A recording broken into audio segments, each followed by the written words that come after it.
ఇప్పుడు పటాయా నుంచి బ్యాంకాక్కి journey start అయిందండి. ఇవి టుక్స్ అంటారు.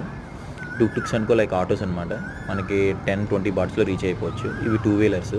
ఇవి ఖచ్చితంగా ఏంటంటే బ్యాక్ సైడ్ కూర్చున్న వాళ్ళు కూడా హెల్మెట్ మెయింటైన్ చేయాలి. ఇది బస్ కాంప్లెక్స్ పటాయా. ఇక్కడ ఎవ్రీ 10 మినిట్స్కి బ్యాంకాక్కి బస్సు ఉంటుంది. ఇక ఆడు ఏ టైం అన్నాడో ఆ టైంకి ఎగ్జాక్ట్గా బస్సు తీసేస్తాడు. ఇవి టికెట్ కౌంటర్. మా వాడు ఆల్రెడీ లైన్లో ఉన్నాడు టికెట్ తీసుకోవడానికి.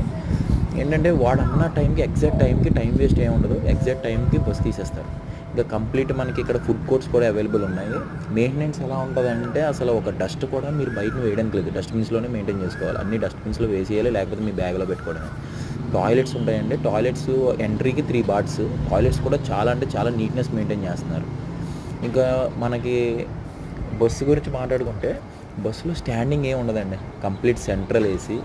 ఆ తర్వాత ఈవెన్ బస్సులో కూడా టాయిలెట్స్ ఉన్నాయి. మీకు. ఆ తర్వాత మెయింటెనెన్స్ ఇంకా ఎక్సలెంట్ అనమాట. మనకి బస్సు జర్నీ ఎలా ఉంటుందంటే అసలు హ్యాపీ. ఆల్రెడీ నీరసపడిపోయారు, 5 days అయిపోయింది కదా. అండ్ మనీ ఎక్స్చేంజ్ కూడా మనకి కాంప్లెక్స్లోనే అవైలబుల్ ఉందన్నమాట. ప్రజెంట్ 2.65 తీసుకుంటున్నారు పర్సంటేజ్. ఇంకా చూడండి బస్సు చూడండి. Buses complete central AC. ఆ తర్వాత ఎంత సిట్టింగ్ ఉందో అంతే సిట్టింగ్ ఇస్తారు. బ్యాక్ సైడ్ మనకి ఏంటంటే టాయిలెట్స్ అవైలబుల్ ఉన్నాయి మొత్తం. సో హ్యాపీగా మనం భయపడాల్సిన పని లేదు. బ్యాక్ సైడ్ సీట్ వచ్చిందని మనం ఫీల్ అవ్వాల్సిన పని లేదు. చాలా బాగుంది జర్నీ.